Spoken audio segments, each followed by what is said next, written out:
안녕하세요, 공이창입니다. 오늘도 많은 분들이 궁금해하셨던 바로 강남구 압구정동 에어비앤비 시장을 데이터로 가져왔습니다. 이런 고민도 하시죠? 강남 확실히 좋은 건 아는데 압구정동은 어떨까? 누군가 데이터로 정리해주면 좋겠다 라고요. 그래서 제가 준비했습니다.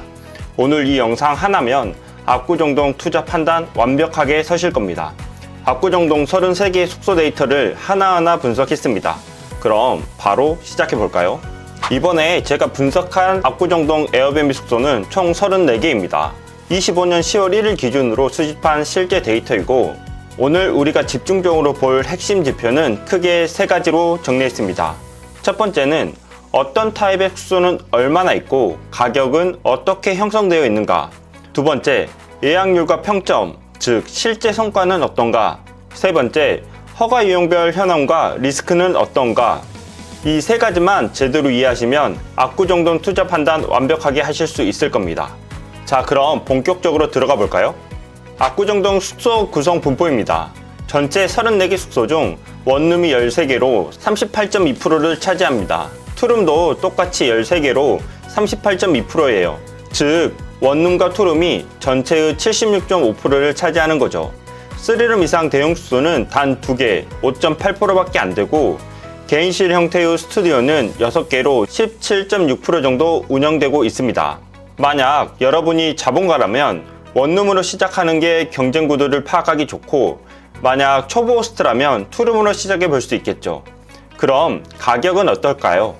침실 수에 따른 가격 데이터를 보면 개인실이 95,000원, 원룸 가격이 129,000원, 투룸은 178,000원, 3룸은 222,000원이에요. 가격대별로 보면 10만원에서 15만원 구간에 무려 13개의 숙소가 몰려 있어요. 전체의 38.2%죠.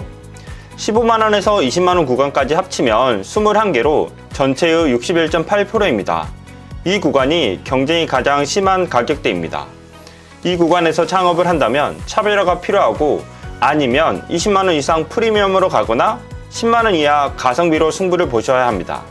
가격도 중요하지만 그럼 예약은 실제로 얼마나 들어올까요? 예약률 데이터인데요. 이건 현재 시점에서 얼마나 차이있는지를 보여주는 겁니다. 10월 예약률을 보면 3룸이 77.4%로 압도적인 1위예요. 투룸은 53.1%, 개인실은 45.1%, 원룸은 43.9% 순서입니다. 4개월 평균 예약률로 보면 개인실이 29.3%로 가장 높고, 3룸이 28.3%, 투룸이 22.7%, 원룸이 22.2% 순입니다. 그럼 실제 상위 숙소들은 어떤 특징이 있을까요? 예약률 상위 숙소들을 분석해보니까 딱 2가지 공통점이 있었습니다. 첫 번째는 대부분이 투룸 이상이고, 특히 3룸 숙소가 10월에 77.4%를 기록한 걸 보면 대형 숙소가 예약률이 더 높다는 걸 알 수가 있죠. 두 번째는 가격대가 15만원 이상이에요. 적정 가격 받으면서 품질로 승부를 보는 게 맞습니다. 그럼 인원 설정은 어떻게 해야 할까요? 인원별 가격 데이터를 보시면 3인용 숙소가 8개로 가장 많습니다. 평균 가격은 15만 5천원 정도예요. 근데 인당 가격으로 계산하면 5만 2천원입니다. 그럼 8인용은 어떨까요? 총 가격은 19만 6천원인데 인당으로 나누면 2만 5천원 밖에 안 됩니다. 인원이 많아질수록 인당 단가는 떨어지지만 총 매출은 올라가는 구조죠. 압구정동에는 심지어 16인용 숙소가 하나 있는데 가격이 75만 8천원입니다. 엄청나죠? 인당 4만 7천원으로 책정되고 있어요. 하지만 안타깝게 현재까지 예약은 없었습니다. 만약 여러분이 대형 숙소를 운영할 역량이 되신다면 6인 이상 타겟팅을 하는 것도 나쁘지 않은 전략입니다. 그럼 전체 가격 분포는 어떻게 되어 있을까요? 압구정동 1박 가격 경쟁 구도를 보면 10만원에서 20만원 구간에 무려 21개 숙소가 몰려 있어요. 전체의 61.8%입니다. 가격 경쟁을 많이 하는 구간이라는 뜻입니다. 5만원에서 10만원 저가 구간은 5개, 20만원에서 30만원 프리미엄 구간은 5개밖에 안 됩니다. 근데 정말 놀라운 건 70만원 이상 초 프리미엄 숙소가 1개 있다는 거예요. 16인용 대형 숙소인데 이건 완전히 다른 시장이죠? 여기서 전략이 갈립니다. 10만원에서 20만원 구간에 들어가시려면 차별화 포인트가 있어야 해요. 인테리어, 위치, 서비스 모든 게 완벽해야 경쟁력이 있습니다. 아니면 20만원 이상으로 확실하게 프리미엄 포지셔닝을 하시거나 10만원 미만으로 가성비 시장을 공략하는 게 오히려 경쟁에서 자유로울 수 있습니다. 하지만 가격보다 중요한 게 하나 있습니다. 바로 평점이에요. 평점 데이터를 보시면 4.95점에서 만점 받은 숙소가 8개가 있습니다. 4.85점 이상으로 범위를 넓히면 19개로 전체의 55.9%입니다. 근데 반대로 4점 미만 저평점 숙소도 2개가 있고 4점에서 4.5 사이에도 5개나 돼요. 압구정동은 평점 양극화가 되어 있습니다. 잘하는 숙소는 정말 잘하고 못하는 숙소는 정말 못하는 거예요. 에어비앤비는 내국인 및 외국인 게스트가 많잖아요. 내외국인은 평점에 정말 민감해요. 4.8 미만이면 아예 고려 대상에서 빠지는 경우가 많습니다. 초반에 평점 한번 떨어지면 진짜 어렵거든요. 평점 관리가 정말 중요합니다. 그럼 숙소 유형별로 평점은 어떨까요? 침실 수별로 평점을 분석해 보니까 4.95에서 5점 만점 그룹에는 8개 중에 투룸이 5개나 차지해요. 투룸 숙소들이 압구정동에서 평점 관리를 제일 잘하고 있다는 증거죠. 원룸은 13개 중에서 4개가 4점에서 4.5점 저평점을 받았어요. 이건 원룸 시장이 품질 편차가 크다는 걸 보여줍니다. 개인실은 6개 중 2개가 4점 미만이에요. 비율로 따지면 33.3%가 저평점인 거죠. 3룸은 2개밖에 없는데 1개는 4.9점대, 1개는 4.85점대로 둘 다 준수한 평점을 받았습니다.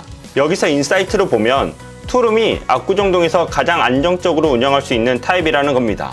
규모도 적당하고 타겟층도 명확하고 관리도 용이하니까 평점도 잘 나오는 거죠. 그럼 높은 평점은 실제로 수익이 이어질까요? 평점별로 성과 분석을 해보니 4.95에서 5점 그룹의 10월 예약률이 63.7%, 평균 가격은 15만 5천 원이고 4.9에서 4.95점 그룹의 예약률은 50.8%, 평균 가격은 16만 원입니다. 4점 미만 저평점 그룹은 예약률이 0%이고 아예 예약이 없는 걸로 파악됩니다. 근데 가격은 37만 9천 원으로 제일 비싸요. 고평점 숙소가 예약도 더 잘 받고 적정한 가격을 받으면서 계속 운영이 돼요. 하지만 저평점 숙소는 가격을 아무리 높게 받아봤자 예약이 아예 안 들어와요. 악순환이 시작되는 거죠. 제가 운영하면서 느낀 건데 단기적으로 돈을 아끼고 품질을 낮추면 장기적으로 완전히 망합니다. 처음부터 제대로 투자해서 고평점 받는 게 결국 이득입니다. 그럼 실제 성공한 숙소들을 좀 더 자세히 볼까요? 고평점 숙소들의 성공 요인을 분석해봤는데 크게 4가지가 있더라고요. 첫 번째는 청결도입니다. 당연한 얘기 같지만 게스트들은 청결에 정말 민감해요. 청소 이물을 잘못 쓰면 바로 후기에 나와요. 두 번째, 응답 속도예요. 메시지를 보내면 5분 안에 답장하는 숙소들의 평점이 높았습니다. 세 번째, 사진과 실제가 일치해야 해요. 사진을 보고 왔는데 실제로 다르면 게스트들이 엄청 실망을 합니다. 오히려 사진보다 실제가 더 좋으면 좋은 후기를 남겨주세요. 네 번째는 작은 배려입니다. 환영 메시지, 간단한 간식, 특히 바나나 우유 이런 거 제공하면 게스트들이 정말 좋아하더라고요. 이 4가지면 완벽하게 지켜도 4.9점 이상 무조건 받으실 수 있어요. 그럼 여기서 정말 중요한 얘기가 나갑니다. 바로 허가 유형 정보입니다. 여기가 진짜 핵심 중에 핵심입니다. 압구정동 전체 34개 숙소 중에서 불법 숙소가 20개예요. 무려 58.8%입니다. 절반 이상이 불법 운영 가능성이 있다는 거예요. 지금 확인해보니 26년도 예약은 불가능해 보이고 26년도 이 숙소들이 대부분 퇴출될 가능성이 높습니다. 그럼 압구정동의 합법 허가가 뭐가 있냐 보면 실증 특례가 7개로 20.6%, 외국인 관광 도시민박업이 7개로 20.6%예요. 합쳐서 14개, 41.2%만 합법적으로 운영되고 있는 겁니다. 여기서 정말 재밌는 데이터가 나오는데요. 예약률을 보면 외국인 관광 도시민박업이 32.6%로 가장 높아요. 실증 특례는 25%, 불법 숙소는 20.7%입니다. 26년도 시장에 남는 건 14개 뿐이에요. 공급이 59% 줄어드는 겁니다. 이게 바로 합법 호스트들에게는 엄청난 기회가 되는 거예요. 그럼 침실 유형별로 허가는 어떻게 다를까요? 침실 유형별로 허가 유형을 보면 원룸이 13개로 11개가 불법 숙소예요. 무려 84.6%입니다. 원룸 시장이 지금 경쟁이 치열해 보이지만 내년 규제 이후에는 완전히 달라질 거예요. 투룸은 13개 중 6개가 실증 특례 허가를 받았어요. 46.2%죠. 투룸이 상대적으로 합법 비율이 높습니다. 아마 규모가 있다 보니까 제대로 허가받고 운영하는 호스트가 많은 것 같아요. 개인실은 6개 중 4개가 불법 숙소이고 3룸은 2개밖에 없는데 1개는 실증 특례, 1개는 외국인 관광 도시음악 허가를 받았어요. 대용 숙소는 둘 다 합법입니다. 여기서 전략이 나오는데 만약 여러분이 안전하게 투자하고 싶으시다면 투룸 이상으로 가시되 반드시 합법 허가를 먼저 확보하는 겁니다. 원룸은 지금 당장 숫자가 많아 보이지만 내년에는 13개가 2개로 줄어들 가능성이 있어요. 그때가 바로 원룸 합법 숙소의 기회입니다. 그럼 실제로 합법과 불법의 성과 차이는 얼마나 될까요? 합법이 진짜 돈이 될까 보면 외국인 관광 도시음악 허가받는 숙소가 예약률이 32.6%로 1등이에요. 실증 특례는 25%, 불법 숙소는 20.7%입니다. 즉 합법 허가받는 숙소가 예약률이 더 높았습니다. 여러분이 합법 허가를 받고 시작하신다면 지금은 조금 번거로울 수 있어요. 서류도 준비해야 하고 기준도 맞춰야 하고, 근데 1년 뒤에는 경쟁자가 반으로 줄어든 시장을 만나게 되실 거예요. 제가 오래 운영하면서 배운 가장 중요한 교훈이 뭐냐면 에어비앤비는 단거리 달리기가 아니라 마라톤 같은 거거든요. 처음부터 제대로 합법으로 시작하세요. 그게 결국 가장 빠른 길입니다. 압구정동의 호스트 현황을 보면 전체의 21명 호스트 중에 16명이 숙소를 딱 한 개만 운영해요. 76.2%가 개인 호스트죠. 이분들은 아마 부업으로 시작하신 분들일 거예요. 2개에서 3개 운영하는 소규모 운영자는 3명, 14.3%, 4개에서 5개 운영하는 중소규모 운영자는 2명, 9.5%입니다. 이 정도면 에어비앤비를 사업으로 하시는 분들이에요. 재밌는 건 상위 5개 호스트가 전체 34개 중 17개를 보유하고 있어요. 절반이죠? 이게 뭘 의미하냐면 압구정동은 아직 개인 호스트 중심 시장이고 대형 사업자가 독식하는 구조가 아니라서 개인 호스트 분들도 충분히 들어오실 수 있는 시장으로 보입니다. 한 개를 시작해서 잘 되면 2개, 3개로 확장하고 더 잘 되면 4개, 5개로 사업 확장을 해보세요. 근데 동시에 이미 여러 개 운영하는 경험 많은 호스트들도 있으니까 처음 시작하실 때에는 이분들을 벤치마킹 하셔야 해요. 어떤 가격에 어떤 컨셉으로 어떻게 운영하는지를 연구하는 게 중요합니다. 자, 정리해 볼게요. 압구정동 에어비앤비 시장 핵심은 이 3가지입니다. 첫 번째, 원룸에서 투룸 중심 시장이며 가격은 10만원에서 20만원 가격 구간이에요. 차별화 없이 살아남기 어렵습니다. 두 번째, 평점이 수익을 결정해요. 4.9점 이상 고평점 숙소가 예약률이 60% 이상 달성하며 저평점 숙소는 아예 예약이 안 들어와요. 세 번째는 불법 운영 비율이 58.8%이라는 거예요. 25년 10월 규제 이후 시장이 재편이 예상되므로 합법 허가 보유가 필수입니다. 제가 9년간 에어비앤비 운영하면서 느낀 건 하나 있어요. 오늘 압구정동 데이터를 보시면 예약률, 가격, 평점 이런 숫자들 많이 보셨잖아요. 근데 솔직히 말씀드리면 이 숫자들이 전부가 아니에요. 저도 처음엔 데이터만 보고 투자했어요.